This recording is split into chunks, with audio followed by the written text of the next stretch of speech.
iPhone 15 Pro 8 months later. It's insane that it's already been 8 months since this beautiful phone came out. As you can see, I have it with the iPhone 15, the iPhone 14, the S23 Ultra, the S24, there it is.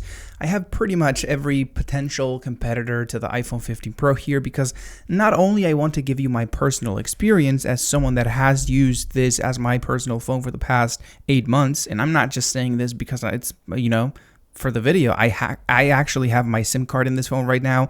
I've been using it for a long time. Look, I'm going to show you something. Look at this. This is my iPhone 15 Pro case, and it's worn out. It's yellowed. That's because I've been using it outdoors for a long time. Continuous exposure to the outdoors is what makes a case yellow. So yes, I have.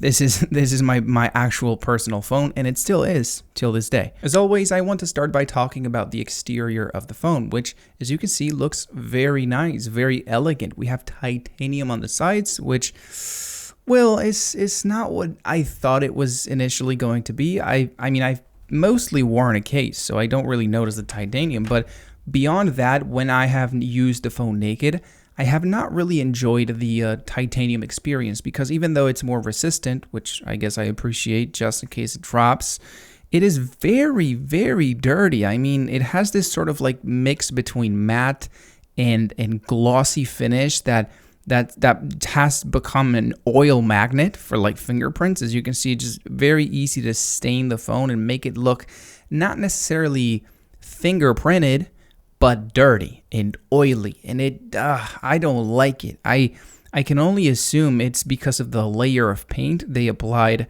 to the titanium to make it look a little bit better. But oh my god, I wish they had gone for stainless steel with the 15 Pros. I'm gonna be honest. I mean, it was not as resistant and it was heavier, but it looked a lot better, and that's my personal opinion. I know a lot of people love the titanium, but yeah, as I said, in my opinion, they should have gone for the stainless steel. I don't really enjoy this whole titanium thing, and I hope in the future either they changed it to look better or more premium, or they just toss it away. Look, I have an iPhone 15 here, and it is just plain simple aluminum. It's not expensive. It is not fancy, but it looks way better. I've never used a case on the 15. I've never cleaned it or wiped it, and it still looks way cleaner than the 15 Pro, which I use a case with. As you can see on the back, we have the classic matte glass that is amazing. It doesn't, there's no fingerprints. It's very soft to the touch, and I think it's a little bit more resistant thanks to being matte to drops or stains or, anything that could affect the integrity of the phone. What's very interesting about it, I'm pretty sure a lot of you know, is that this is it's one of those Apple things. This is a single sheet of glass. So they've managed to use both matte glass and polished glass without using different layers of glass or different pieces of glass.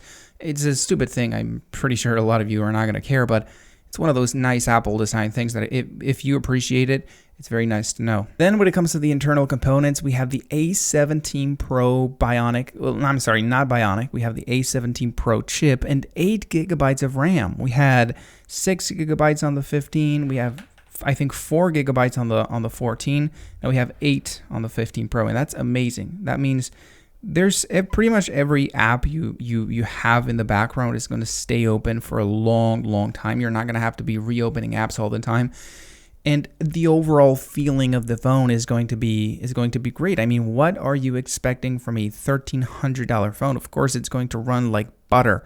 There's not going to be any issues, any flops, any bugs. Like, it has enough RAM to just work great for the next 4 or 5 years. It has enough power to work amazing in pretty much every app. Yeah, you're not going to have any issues. The only questionable thing about this phone is that it is, and this is going to be a recurring theme during the video.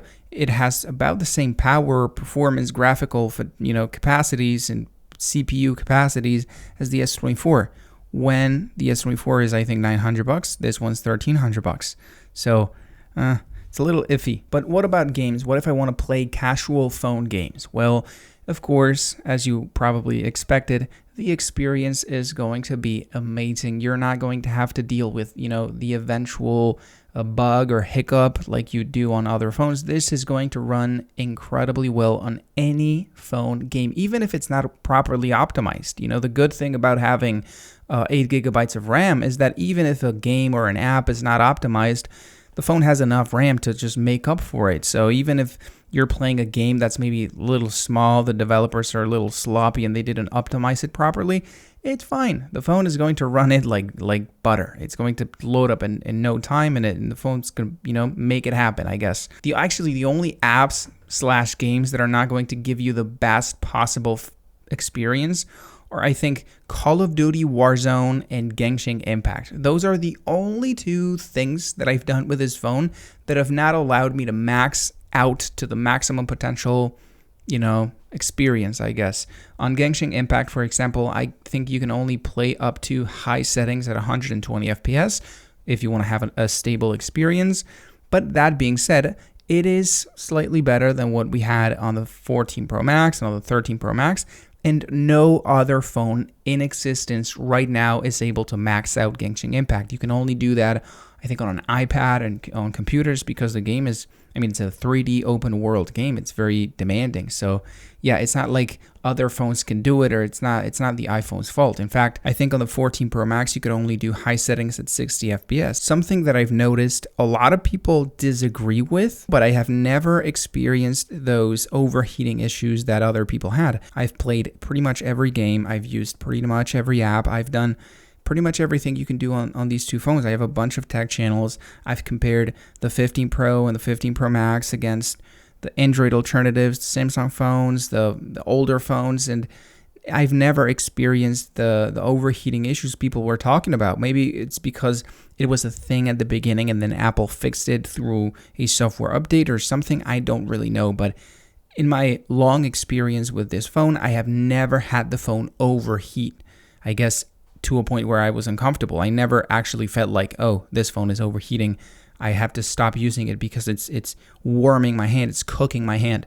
Never had that happen. But probably the most interesting thing about the iPhone 15 Pro is that it is the only phone combined with the 15 Pro Max that's going to have access to the Apple AI, to Apple Intelligence, whatever they want to call it. Because every other phone, the 15s, the 14s, the 13s, none of those phones are going to have access to the new AI features on iOS 18. Because yes, when I'm making this video, Apple just made the keynote for iOS 18, and that's an exciting new update. If you want to buy an iPhone 15 Pro, maybe you are considering other alternatives like the 15, take that into account. You will be able to upgrade to iOS 18 on both, but only the 15 Pro will have access to the main feature on iOS 18, which is Apple Intelligence, the new and updated Siri, the new and updated features around the system, like automatically translating stuff and improving text and finding people on photos and apps communicating with each other to give you more capabilities. All those things, all those amazing features and everything that's yet to come on newer updates, all those things are only going to be available on the 15 Pro and the 15 Pro Max. That's a very important point. It sucks that Apple has restricted AI to their latest and greatest phones. It's a very Apple thing to do, actually, but it doesn't happen on other phones like Samsung. Samsung gives you the Samsung AI on the S24, S23, S22, maybe some features specific for new phones because they have better neural engines or exclusive, but most of the AI features are available for pretty much every phone. So yeah, that sucked a little bit from Apple. They always do these kinds of things, but yeah, if you buy the 15 Pro, you're in the cool group, that's going to have access to those features. And further down the line, I guess they didn't say when it was going to come out. I guess October, November, the end of the year. If you want to buy a 6.1 inch phone or 6.2 inch, they are all going to have about the same battery life. Maybe the newer ones are a little bit better because the companies found a way to make them a little tad bit better or more optimized, but generally speaking, there is a physical limitation. This is, it's as much space as you're going to get, and as long as we use lithium batteries, the technology is the same, the space is the same, so most of these phones have about the same battery life. I would say maybe the 14 is I guess, going to give you 7 hours, and then this one's going to give you 7 hours 20, and this one's going to give you, this one's going to give you 7:20, and this one's going to give you 7:30. The 15 is definitely the best in this group, but for a couple minutes. I mean, 10, 20 minutes at most. So it's not like a big deal. I would not recommend you buy any of these phones based on battery life. So yeah, if you're interested on the 15 Pro, just know that it is fine. It is a little over 7 hours of intensive use. Normally with 100% battery capacity, which, by the way, I want to show you something. Let me get all these phones away because this is a big deal. This is a very, very big deal. Look at this. I've had this phone for 8 months. I've used it quite a bit. I mean, I don't think I used it as much as a normal person, so to say, because I've been combining it with other phones, but it has 146 charge cycles, which I think is a lot, and it still has 100% battery capacity, battery health. That's absolutely insane, my friends. That is absolutely insane. I mean, back in 2022, 2023 with the iPhone 14s and 13s, we had like 90% battery health with 140 charge cycles. This is a huge improvement in durability of the battery in this new iPhone. So yeah, it's something to keep in mind. This is not going to give you one of those disastrous results after a year where you have to change the battery. No, this is going to definitely give you like 3, 4, 5 years of nice, healthy battery before you have to change it. But anyways, let's move on. Let's talk about the display. Probably one of the least interesting aspects of the 15 Pro, mainly because it is almost identical to the display on the iPhone 14 Pro. It has the same 120 Hz refresh rate, the same resolution, I think the same panel, the same brightness, very good brightness. I mean, 2000 nits. But it's the same brightness as we had before. The only difference is that we have thinner frames. The frames that wrap the display around the edges are thinner, which I think technically is going to make the phone feel more futuristic, and it definitely does. I mean, I prefer this as opposed to the iPhone. Let me change the backdrop so you can see that difference better. It definitely feels more futuristic than maybe an iPhone 15, but the difference is not that big. I mean, you can notice, I notice, but I would not really care about an iPhone 15. I mean, it's not like a big deal. It's not like this is the future and this is the past, and I don't know. It's like, it's nicer, it's better, but I don't know. It's not a big deal. And finally, I want to talk about the cameras. Probably the reason you are watching this video and you are interested on the iPhone 15 Pro. I mean, in the past couple of years, phones have become kind of boring. They all have, very fast, good processors. They're very reliable. They all have 5G. They all have the same design, the same display qualities and all that stuff. The only thing that's really, I guess, changing at a fast pace still are the cameras. It's what's evolving at a faster pace on phones. So, well, in this case, I don't think the cameras on the 15 Pro are that big of a deal for most people, because most of the features we got this year are more focused for professionals, like ProRes logarithmic mode and raw photos and stuff like that I think normal people are not going to use. This actually has the same sensors we had on the iPhone 14 Pro. So we have the 12 megapixel ultra wide sensor, we have the 48 megapixel main sensor, we have the 12 megapixel zoom, 3x zoom. So it's the same cameras technically, like when it comes to the actual hardware we had last year. But I have to say though, I don't have the 14 Pro here to compare against, but I can tell you the photos I've taken with the 15 Pro, I feel like are better than the photos I took with the 14 Pro. I've actually done some comparisons against those two phones, and it might just be the colors. Maybe Apple improved the color size on the 15 Pro, but I feel like the 15 Pro takes better photos than the iPhone. Look at that. Oh my God, look at that ultra wide photo. I mean, this is definitely not the best camera on the phone, but if you frame the picture correctly and the lighting is good and you do things right, I guess, you can take incredible pictures. I mean, the reason this photo looks so good is because it's the rainbow. It's not my capability as a photographer, but you can definitely take some very interesting photos with this iPhone 15 Pro. If nothing, actually, because this is all auto. I didn't do nothing. I just pointed at the rainbow and I hit record. I hit picture, take a picture, and it did all the work. It did all the HDR processing and stuff like that. So yeah, it's I don't know what to say, actually. It's a very good camera.